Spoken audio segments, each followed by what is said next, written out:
Well, millions watching the coronation will be invited to swear allegiance to the King out loud, with the public being offered an active role in the ceremony for the first time. Let's go live to Peter Stefanovic at Buckingham Palace. Pete, great to see you. Well, that does break with tradition a bit, doesn't it?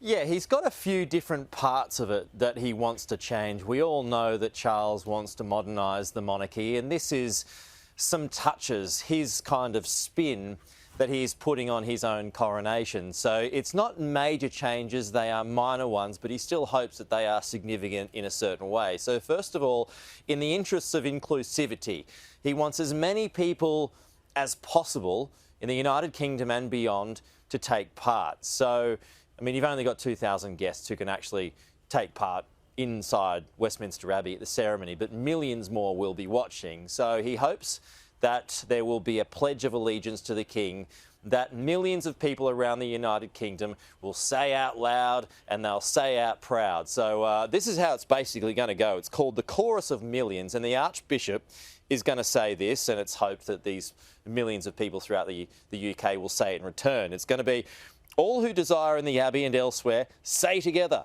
I swear that I will pay true allegiance to your majesty and to your heirs and successors according to law, so help me God. So that's basically it, and the hope is that whether people are watching at home on the small screen, in the comfort of their own living room, or whether they're in a park in front of the big screen, he just wants it all, he wants everybody to all do it together so more and more people can take part. So that's the first part of it. The second part of it is female clergy will be taking part for the first time in a coronation ever.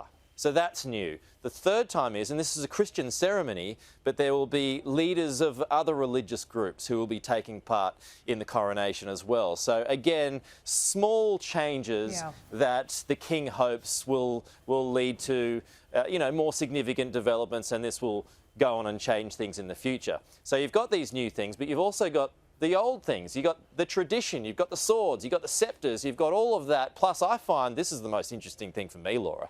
You've got an old rock that is going to be a huge point of focus on the day. It's called the Stone of Destiny. It weighs about 125 kilos. It's more than 700 years old. It originated in Scotland. It was stolen by the English. It was handed back to the Scots in 1996 by John Major, and it's just got so much tradition to it. It's going to be placed underneath the coronation chair that Charles will be on. You'll see it on the day. It's this old rock, but it's just got so much history, and it's been fought over so many times. That's just what makes it so fascinating, but that's all part of it. A bit of the old, a bit of the new. I love it when you give us those little nerdy points. I really love it. Stone. I wasn't going to pick that one this morning, Pete. Good to see a bit of modernisation as well.